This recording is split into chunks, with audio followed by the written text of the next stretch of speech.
कार्तिक पौर्णिमेनिमित्त कार्तिक स्वामींच्या मंदिरात भाविकांची गर्दी पाहायला मिळाली आहे। शहरातील 40 भागात असणाऱ्या कार्तिक स्वामींच्या मंदिरात सकाळपासूनच विविध धार्मिक कार्यक्रमांचं आयोजन करण्यात आलं होतं। यावेळी सकाळपासून ते सायंकाळपर्यंत भाविकांनी दर्शनासाठी गर्दी केली होती।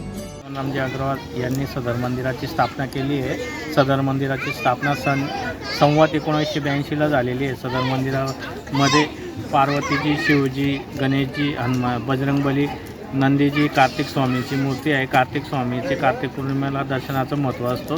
भाविक मोठ्या प्रमाणावर दर्शनाचा लाभ घेत असतात। या दिवशी होम हवन पूजा विधी करून सदर मंदिर लोकांसाठी खुले करण्यात आलेले आहे। बॅरिकेड लावण्यात आलेले आहे। सगळी रोषणाई केल्यात आलेली आहे। भाविकांनी सदर मंदिरामध्ये शिस्तीने दर्शन घ्यावा व प्रसादाचा लाभ घ्यावा ही नम्र विनंती। भाविकांची गैरसोय होऊ नये याकरिता मंदिर प्रशासनाच्या वतीने विविध प्रकारची तयारी करण्यात आली आहे। भाविकांसाठी कार्तिक स्वामींचे मंदिर 24 तास खुले राहणार आहे, अशी माहिती मंदिराचे विश्वस्त भरत अग्रवाल यांनी दिली आहे।